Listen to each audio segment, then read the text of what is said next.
दोनों बहनों की शादी एक ही दिन होने वाली थी, लेकिन छोटी बहन ने अचानक अपनी बड़ी बहन की सगाई चुरा ली। उसने उस नूवोइश से शादी करने का फैसला किया। माँ हैरान रह गई क्योंकि उसने खास तौर पर एक पुराने अमीर परिवार के अमीर आदमी को अपनी सबसे छोटी बेटी से मिलवाया था, लेकिन औरत जानती थी कि उसकी बहन का भी दूसरा जन्म हुआ है। पता चला कि पिछली जिंदगी में उस औरत ने नोवोरी से शादी की थी। बाद में नोवोरी की कंपनी के स्टॉक प्राइस बहुत बढ़ गए। वे शहर के सबसे अमीर परिवार बन गए। हालांकि एक प्रेस कॉन्फ्रेंस में बहन अचानक सामने आई। उसने कहा कि वह उस औरत को अपने साथ नरक में घसीटना चाहती है। पता चला कि बहन के अमीर आदमी से शादी करने के बाद उसकी कंपनी जल्द ही दिवालिया हो गई। वह तुरंत कंगाल हो गई और जिंदा रहने के लिए बस मुश्किल से काम कर सकती थी। ये देखकर कि औरत कितनी अच्छी जिंदगी जी रही थी, बहन को पक्का यकीन हो गया कि उस औरत ने उसकी किस्मत चुरा ली है। आखिर में दोनों बहनें प्रेस कॉन्फ्रेंस में नफरत से मर गईं। लेकिन जब औरत ने दोबारा आंखें खोली तो उसने पाया कि जिस दिन उसने अपना पति चुना था उसी दिन उसका दूसरा जन्म हुआ है। इस बार बहन ने नोवोरी से शादी करने का फैसला किया। उसने सोचा कि इस बार वह जरूर एक इज्जतदार अमीर औरत बनेगी, लेकिन उसे नहीं पता था कि पिछले जन्म में नोवोरी अमीर क्यों होता गया था। असल में यह औरत के खून पसीने की कमाई से मिला था। वह औरत को चलता फिरता ब्लड बैंक समझता था। वह दिन भर कभी न खत्म होने वाले दर्द में जीती थी। इस जन्म में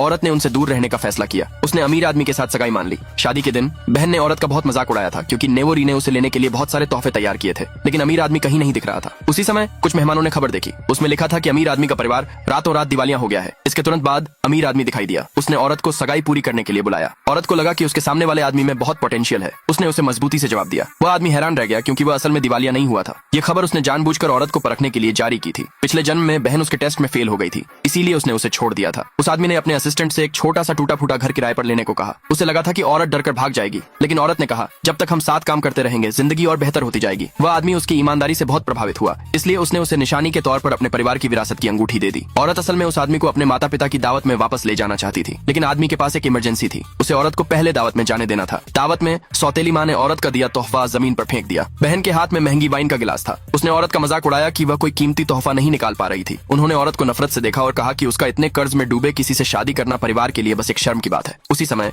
नोवोरी ने औरत के हाथ में कीमती अंगूठी देखी। उसने उस पर चोरी का झूठा इल्जाम भी लगाया। उसने अंगूठी छीन ली थी और सिक्योरिटी गार्ड को उसे पकड़ने का ऑर्डर दिया था। औरत ने चुपके से अपने पति को फोन किया। फिर उसने उनसे अंगूठी वापस करने की गुजारिश की। यह सुनकर कि उसकी पत्नी खतरे में है, अमीर आदमी जल्दी से दावत में गया। उस समय सौतेली माँ ने एक सेवरेंस एग्रीमेंट निकाला। उसने कहा कि जब तक औरत उस पर साइन कर देगी वह उसे अंगूठी वापस कर देगी। हालांकि औरत के एग्रीमेंट पर साइन करने के बाद बहन ने सिक्योरिटी गार्ड को उसे अरेस्ट करने के लिए कहा। अगले भाग के लिए नीचे कमेंट में यस लिखे।